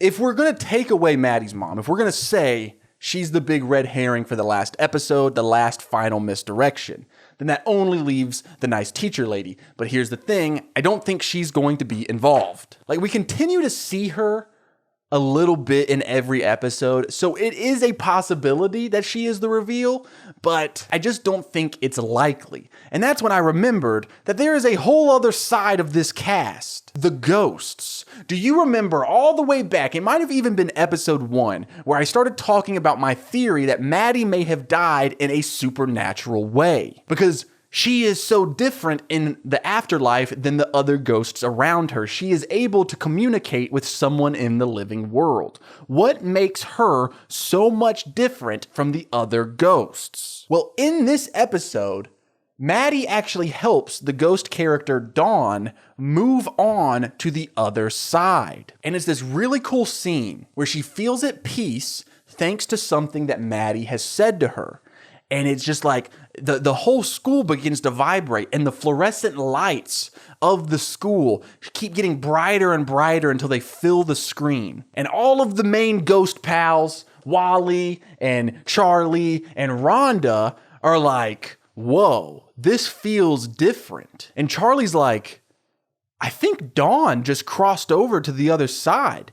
Do you guys remember it feeling like this when Janet crossed over? If you don't remember, we learned about all the way back in like episode 1 or whatever, we learned that there was a ghost named Janet who had crossed over after being there since the 60s. So that makes me think that there is something very suspicious about someone who I have not put on the wall. Mr. Martin. Mr. Martin is all about his support group. He's the one that leads that support group I was telling you about of all of the kids that had died at the school and are ghosts. And his entire thing, it's just his whole afterlife is about helping these teenage ghosts cross over to the other side. I'm assuming because he's like the only dead adult that he just kind of like takes on that responsibility, I guess. And I mean, he's a teacher. He was a teacher at the school, right? So it's like, perhaps there's just that part of him. It's like, I gotta help these kids. But we get this moment in this episode where Mr. Martin kind of gets a little upset with Rhonda because Rhonda is really trying to move on to the other side. And so she's been working closely with Mr. Martin to try to finally accept her death and move on. And while watching that scene where he gets a little frustrated with her, there's an interesting dynamic between the two of them. And for the first time, this idea popped in my head, which is, what if Mr. Martin is the guidance counselor that killed Rhonda? Now, that might not be the case. And if it's not the case, there's still something up, because the feeling in that scene just made me very uneasy when it came to Mr. Martin. And I think that was the show trying to show us like, hey, not everything is what it seems. And even the fact that all of the ghosts could feel and see when Dawn was moving on to the other side, but they didn't feel that before, because they said that it didn't feel like that when Janet moved on. But Mr. Martin is the one that told them that Janet moved on. So my theory is, what if Janet did not actually move on? And if that's the case, then why is Mr. Martin lying to all of the other ghosts? And also, not to call out his ability as a leader of this support group, but Maddie has been dead for 2 weeks and has helped all of the ghosts get much closer to accepting their deaths and moving on, including actually getting Dawn to move on. He's been doing this for like decades, dude. So if he's not evil, then at most he's just ineffective. So what's his deal? Could he be evil? Could he be the devil, dude? Maybe he's who killed Maddie. Could that be the reason that Maddie's afterlife is so much different than all of the rest of the ghosts? Is it because Mr. Martin is the one who killed her? This is our very last opportunity to lock in the correct answer before the show gets to the big reveal. I am assuming that we get the answer in the season 1 finale, but there is multiple seasons of this show, so perhaps it might not even happen in the next episode. But since this might be our last chance, I want to get it right. And my everything about me after watching this episode is like, something is not right with Mr. Martin. But I can't think of the motive. Like, why? What on earth? Why would he kill this random girl at the school? Could it be because Maddie saw him when she was alive and he was like, whoa, this living girl could see ghosts? Remember, we had that theory before, but we used Charlie. But if I'm being completely honest, I don't know if that's a great motive, right? I don't know if that's what's going to happen. But there's something up with him, right? And we've eliminated every other person on this board except for the nice teacher lady, and there's, of course, the sheriff. But I don't think it's either of them. So it's got to be him, right? Unless, of course, one of the major red herrings from earlier in the season, we find out is actually the killer after all. But I feel pretty solid about when they prove themselves innocent. I mean, by this episode, even Claire is helping them, right? Well, if not helping, at least coming clean and telling Xavier what actually happened. Oh God, dude, I'm panicking. I'm panicking because I feel uneasy about him. The show waited until episode 7 to make him feel different, eerie, almost important. But am I just falling for it? Could it actually be Maddie's mom? And when Maddie says the line at the end of this episode, I think my mom may have killed me. What if that's the show being like, boom, you better watch the next episode. You better watch the season 1 finale. You know what I mean? If I go the safe option and I lock in Maddie's mom, I don't think I'm going to feel good about solving the show, right? So I feel like I might as well just send the Hail Mary long shot and lock in Mr. Martin, even though I do not have a good motive. Because, oh God, dude, because if it is Maddie's mom, and I lock in Maddie's mom right now, I'm going to feel like I didn't solve it properly. It came down to where they practically said it's her, and then I locked her in. So I'm not going to count that as a win. I might as well go for the long shot. I'm going to lock in Mr. Martin. I'm so pumped to watch the finale. This show has been so much fun. All right, let's go watch episode 8. Oh man, guys, I just watched episode 8 and we do get the reveal. And hey, I might have solved it a little bit, kinda. One thing that we absolutely nailed in the last episode was that the whole episode was going to be building up to point like Maddie's mom is the killer, just for at the last second twist ending big reveal, right? So I feel a lot better that I didn't lock her in the last part and that I locked in Mr. Martin. And I will say, Mr.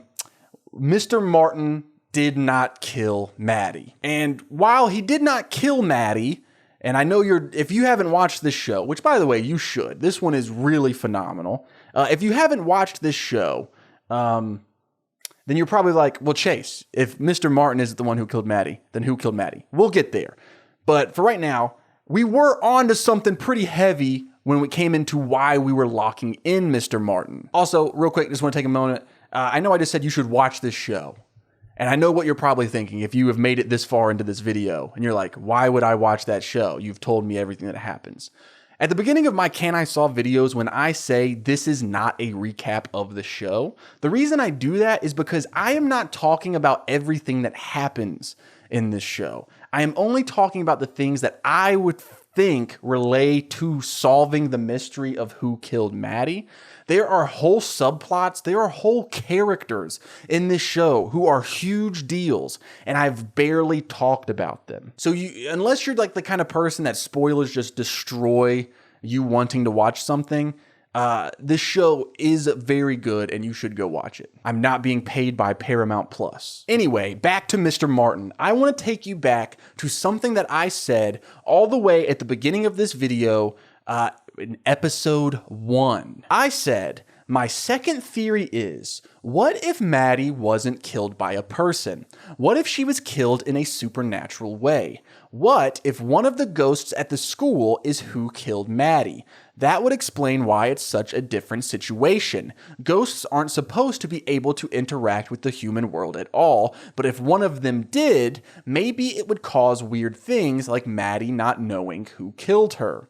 And dude, we were spot on. And when I say we, I mean me. I'm the one doing all the work. And so I never locked in that supernatural theory that I just quoted from the beginning of the video. However, in the last part, I did lock in Mr. Martin being creepy and evil and potentially the devil. Well, guess what happened? In this episode, Wally, Charlie, and Rhonda, the dream team of ghost pals, they discover that Mr. Martin has been lying to them for decades. He told them that he was killed in a fire in the chemistry lab that was started by one of his students. A student accidentally started a fire. Mr. Martin was able to save everyone, but not himself. And his big regret about that is that all of those students had to watch him burn alive. Pretty dark stuff, very traumatizing. But we find out that he wasn't telling the truth. The fire was not started by a student.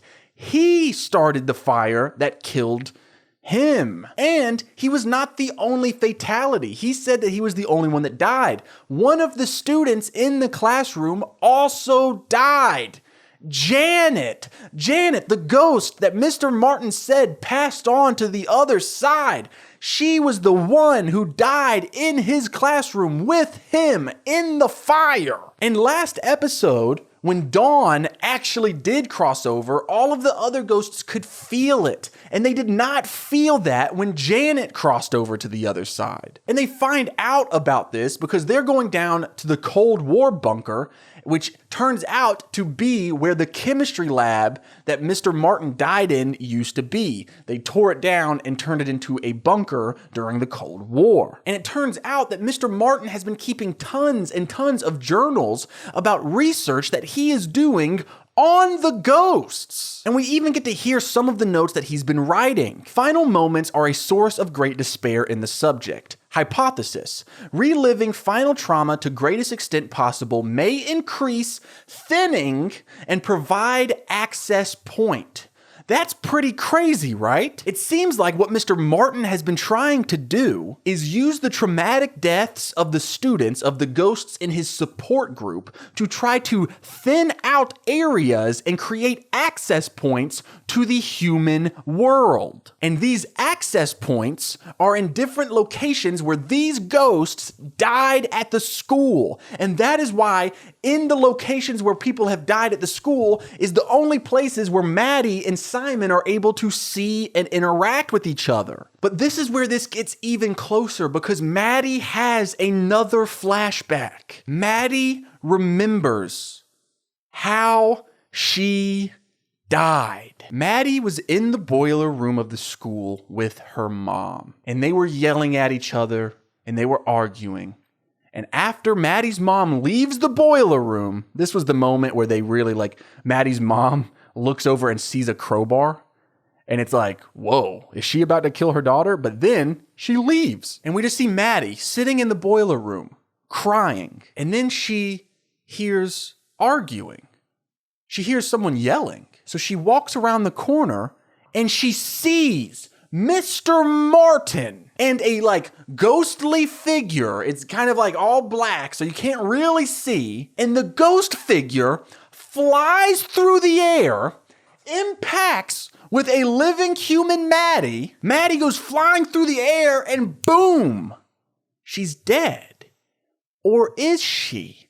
That ghostly figure that runs into Maddie's body is Janet. And Janet takes over Maddie's body. That's right. The person in the black hoodie that we have been seeing throughout this show. Like, remember when I said that Xavier saw someone jump through the window of the house where they were squatting? They were wearing a black hoodie. That person is Maddie. She's the one that was in the abandoned house with Maddie's backpack. She's the one who dug up the money that Nicole had hidden in the woods. All of the stuff that we couldn't figure out, including where is Maddie's body?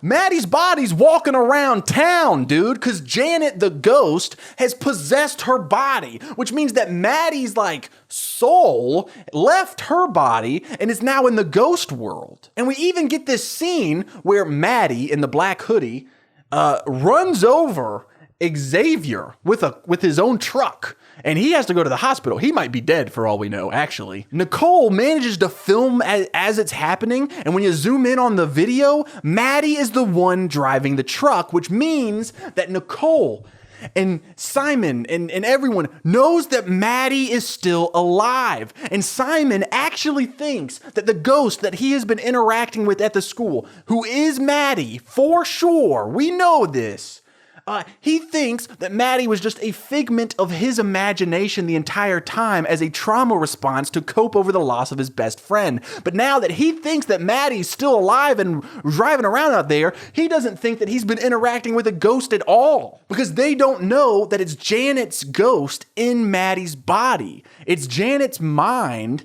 but Maddie's body. I keep repeating this over and over because do you understand how crazy this is? Like, if Maddie is able to get Janet, who is in her body, back into the school, will Maddie be able to get back in her body and be alive again? And if she is able to do that, what does that do to your mind? You were dead for weeks. You were a ghost in the afterlife. You understood how the mechanics of the afterlife worked. And then now you just have to go back to being a living, breathing human being? And what's the deal with Mr. Martin? That's a big mystery that we don't get resolved. Did he kill himself and Janet on purpose in that fire? What is his whole thing? And like the idea that he's trying to create these thinned out access points makes me think that he as a ghost is trying to fight his way back into the living world. And maybe Janet was the one helping him do that. But Janet managed to break through the access point because Maddie saw Mr. Martin and Janet when she was still alive, which we kind of called that. And he saw her. Like, what is going on? But I guess none of that matters because, like, if we want the answers to that, we'll go watch season 2. But the big answer that we're looking for here is, did I solve school spirits before the reveal? No, I don't think that I did. During this video, I definitely predicted key moments and elements. So like when I said Maddie died in a supernatural way all the way back in episode 1, I was correct, but I did not lock that in. Or even last episode when I locked in that Mr. Martin is evil and has something to do with it. One, way too late for me to try to lock that in and claim I solved it, right? Because by the time you get to the last episode, you got a hunch, right? It was either him or the nice teacher lady. But even though I did lock him in, it still wasn't entirely accurate because Mr. Martin did not kill Maddie. Technically, no one killed Maddie. She might be dead or she might not be dead. It depends on how it's going to work out with trying to get back in her body. Because Janet is in Maddie's body and currently hopping on a train and trying to leave town. So I don't think it counts as a solve for me because I was locking in who I thought murdered Maddie. And technically, no one did. But also Janet the ghost did, and Mr. Martin was involved. So it's just kind of a gray area. So if you're keeping up like a stats of like how many I've won, how many I've lost, how many are kind of like maybe, this one definitely falls in the no, I didn't really solve it category. But this was a blast. I really love this show. I want to thank Squarespace for sponsoring this video. Super chill of you guys to do that. Links below for Patreon if you want to support me. I have a newsletter where every week I just kind of write about fun things, merch, and yeah. I think that's about it. Okay, subscribe. Cool. All right.